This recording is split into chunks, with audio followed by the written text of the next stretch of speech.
Olá pessoal, mais uma vez gravando vídeo aqui no canal e hoje eu venho lhes apresentar as 6 doenças do espírito contemporâneo de Konstantin Neuka, tá?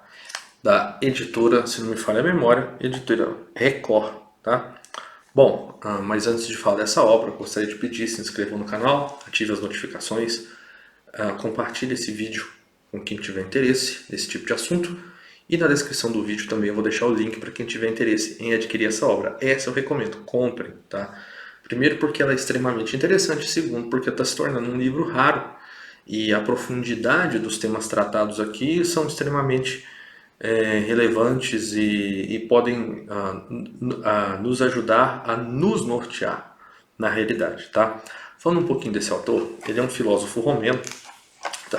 Que acaba sendo condenado à prisão domiciliar durante o período do regime comunista na Romênia, tá? A 6 anos de cárcere. Tá? Depois ele acaba ficando em regime domiciliar e ali ele é permitido pelo regime comunista da Romênia a proferir cursos e aí o que acabou se tornando o maior curso de história oral da filosofia, já que tudo que era dito na casa dele era gravado pela KGB da Romênia, tá?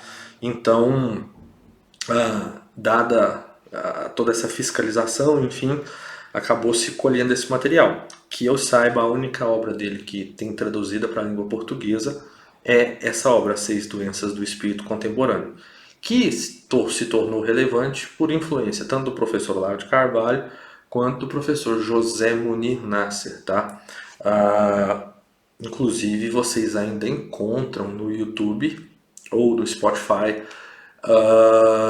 as gravações das aulas do professor José Munir Nasser sobre esse livro, tá? Então, não se enganem, tá? Pelo tamanho do livro, com relação à importância da matéria trazida aqui, tá? Quem faz a introdução da obra, né? É o professor Olavo de Carvalho. Esse livro ele consta. A introdução é de 1999, ela consta notas do autor, do editor, da edição francesa, do revisor técnico e dos tradutores brasileiros, tá? Então, é claro que a obra do Constantin, ela não é, apesar de constar as 6 doenças do espírito contemporâneo, ela não é uma obra, digamos assim, sobre patologias físicas. Né? Ele vai ter, inclusive, fazer essa diferenciação entre doenças que são de cunho físico, de cunho somático, né? Só que o que ele traz aqui não pode haver alguma relação, né, de conversão entre essas doenças do espírito e conversão no corpo, digamos assim, como os psicanalistas tratam da histeria de conversão, por exemplo. Porém, a base dele de análise é uma base de análise filosófica. É claro que se é uma doença do espírito, ela vai refletir corporalmente. Porém, a finalidade dele não é essa patologia no sentido da medicina, da psicologia, da psicanálise ou qualquer outro tipo de terapia. Tá? O que ele vai trazer aqui são doenças do espírito, ou seja, que ele chama de doenças do espírito aqui mais no sentido de psique. Tá? E aí, ele vai, como causa, esquematicamente, é uma obra simples, mas não deixa de trazer, como eu disse, essas reflexões profundas. Então, por exemplo, sobre a causa dessas doenças, ele vai falar só de 2 causas. É a recusa ou a carência. Ele vai colocar em 2 colunas. Na coluna da recusa, ele vai falar de qual é a doença. Aí ele sempre é um pouco complicado você ler e entender, mas depois que você passa por algumas páginas, você logo entende. Que ele vai se chamar de acatolia, né? Que católico é universal, ou o que tem catolia recusa de se integrar ao geral. Então, quem tem catolite é carência dessa integração, né?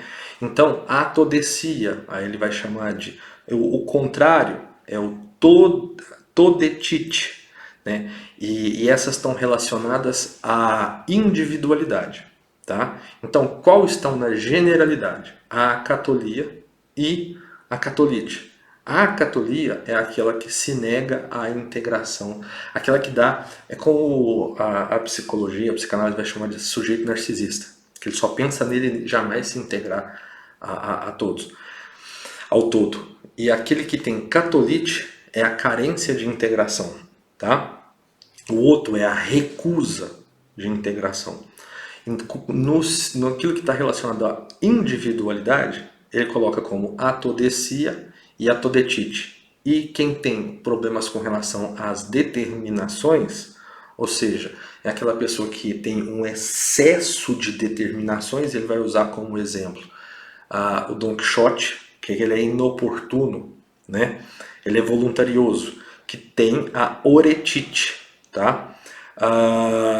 E o contrário seria a oresia, que é a espera de Godot, que ele dá o exemplo do Godot, que é aquela peça de teatro que as pessoas estão sempre esperando, fulano vai chegar, fulano... Aí quando fulano vai chegar, eles não fazem nada, ficam esperando, esperando, esperando.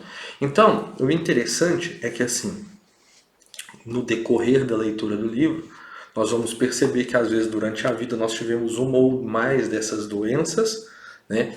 E aí ele vai falar que esses não são problemas de cunho que seriam, vamos dizer assim, doenças, patologias que seriam passíveis, que o ramo delas de tratamento não seria, por exemplo, a psiquiatria, mas seria uma abordagem muito mais filosófica e existencial do que essa abordagem no sentido patológico de enquadrar a pessoa, por exemplo, lá no CID-10.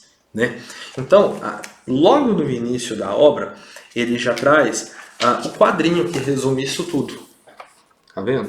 Recusa, ó, doença, exemplo, né? Da generalidade, aí Dom Juan, da individualidade, Tolstói, Godot, os demônios aqui, a Todetite, que é do Don Quixote, tá? Perdão, os demônios é do Dostoiévski, que é o Don Quixote do Cervantes. Então, durante toda a obra, é claro, ele não analisa só os personagens que estão aqui, tá? Ele sempre faz uma análise, por exemplo, quando ele vai falar do Tolstói, sobre o excesso de generalidade da sua obra. Então ele vai passar por vários pontos do Guerra e Paz do Tolstói.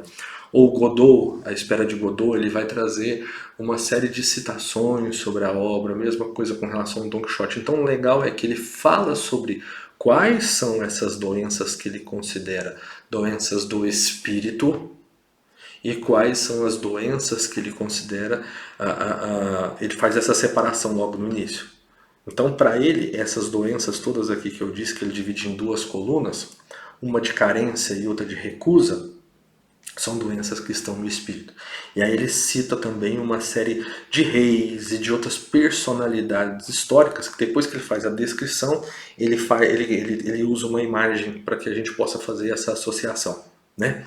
Então, é muito interessante, principalmente porque o Konstantin Neumann ele faz um retorno ao que era a filosofia, porque a filosofia na Grécia Antiga ela tinha todo esse caráter de uma terapia para a alma. Né? O Pierre Hadot, no seu livro sobre exercícios espirituais, o primeiro artigo ele vai falar muito claramente sobre isso, né? Sobre essa característica que a filosofia tinha como uma espécie de terapia. Não era uma terapia. Ele cita tanto a questão de Platão, Sócrates, estoicos, epicuristas, enfim, e de como a filosofia acabou perdendo esse papel. Então, o Constantino, digamos assim, ele meio que faz esse resgate da capacidade que a filosofia tem de fazer diagnósticos, que não vão ser resolvidos, seja pela psiquiatria, seja pela psicologia ou pela psicanálise, enfim, porque essas são doenças que devem ser tratadas no espírito humano. Né? Até porque o próprio conceito, quando ele diz espírito, a Grécia tinha já esse conceito de alma como psique, enfim, do princípio motor do ser humano, né? Sócrates vai se debruçar muito sobre esse tema, e no caso Sócrates e Platão, estou dizendo aqui como equivalentes. sobre a questão da alma, sobre o princípio motor da alma, sobre a imortalidade da alma e sobre o importante estar na alma. Então, digamos assim que é claro que são importantes o tratamento das doenças que não são as doenças do espírito, que para isso estão aí a psiquiatria, e estão a psicologia, a psicanálise e outras modalidades terapêuticas, mas que essas são doenças específicas que vão ser tratadas no âmbito da filosofia. Né? As respostas que são respostas que só podem ser apresentadas pela filosofia. Então Constantine faz esse resgate, então, que torna essa obra muito interessante. Tá? Espero que vocês tenham gostado. Fica aqui a minha recomendação, tá? As 6 doenças do espírito contemporâneo, do Constantin Neumann. Espero que vocês tenham gostado. Um abraço e até a próxima.